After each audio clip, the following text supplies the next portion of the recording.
আসসালামু আলাইকুম। আমি কিন্তু এখন আছি ফেরিতে, আমাদের পাটুরিয়া ফেরিঘাটের ফেরিতে আছি। তো আজকের দিনের প্রথম সূর্যের আলোর দেখা কিন্তু পেয়ে গেছি। দেখেন কত সুন্দর সূর্য। কি বউ, কই যেতেছো তুমি? কোন বঙ্গে? উত্তরবঙ্গে। আমার বউ উত্তরবঙ্গে যাইতেছে, সে কিন্তু অনেক হ্যাপি। তো এই মুহূর্তে আমরা আছি হচ্ছে আরিচা ঘাটের যে ফেরিগুলো আছে, দৌলতদিয়া আরিচা ঘাটে পাটুরিয়া। এই ফেরি দিয়ে আমরা যাচ্ছি আজকে আমাদের জন্য একদমই একটা নতুন শহর চুয়াডাঙ্গা, আলমডাঙ্গা যাচ্ছি আমরা। এই যে ফেরির নিচে, আমরা একদম ফেরির উপরে আছি। তো আপনারা যারা এই রুটে যান, যাতায়াত আছে আপনাদের, ঢাকা থেকে পাটুরিয়া ঘাট হয়ে যারা আপনারা রেগুলার যাতায়াত করেন, আপনাদের সাথে কিন্তু দেখা হয় এই ফেরির। আমারও মাঝে মধ্যে দেখা হয়, কারণ এদিকে আমি মাঝে মধ্যেই যাই এই ফেরি দিয়ে। এই ফেরিটি দিয়ে পারাপার হইতে হয়। অনেক বড় কিন্তু এই ফেরিগুলা।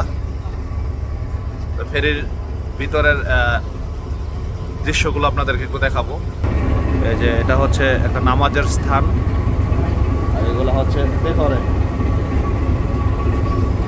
এগুলো হচ্ছে লাইফ জাম্পার, যেগুলা কোনো দুর্ঘটনা হইলে কিন্তু এই জাম্পারগুলো দিয়ে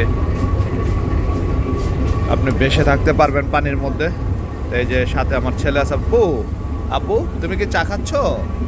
হ্যাঁ বাবা, হ্যাঁ বাবা শোনো, আনাস, আব্বু এই যে এদিকে, বাবা দেখো, আনাস। ওয়াও, তোমার কেমন লাগতেছে নতুন একটা শহরে যাইতেছো? কার কাছে যাইতেছো, কার কাছে?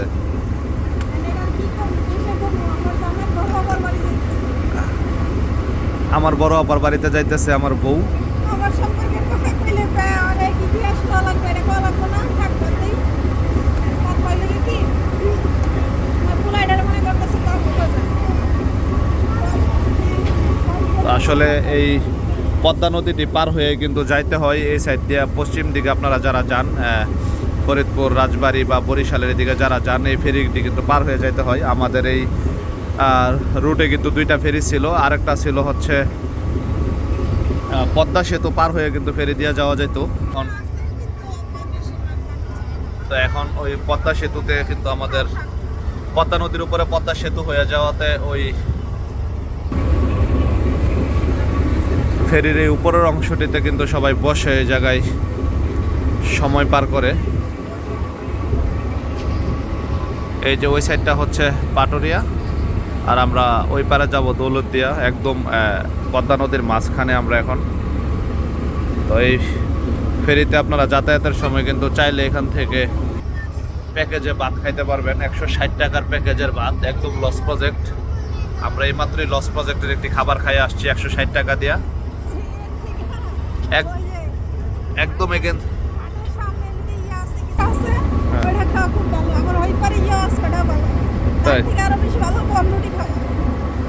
ওই ফেরিতে যারা আপনারা অতি উৎসাহিত হয়ে খাবার খান, এই খাবারটা কিন্তু টোটালি একদম লস প্রজেক্ট।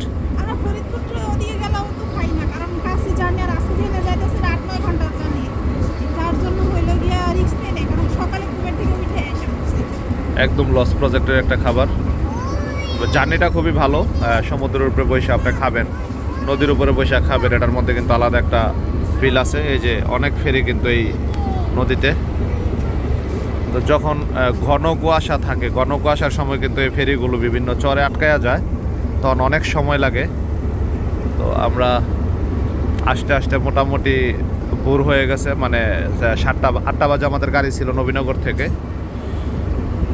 তো আমরা মোটামুটি 9টা, 9:30টার মধ্যে কিন্তু ফেরিতে উঠে গেছি। সূর্য উঠছে, খুবই ভালো লাগতেছে। অনেকে লঞ্চ দিয়েও পারাপার হয় এই রোডে। ওই যে বাবা দেখো ফেরি। বাবা এটা কি বলো তো আনাস? হ্যাঁ, এটা কোথায়? এটা কক্সবাজার না তো আব্বু?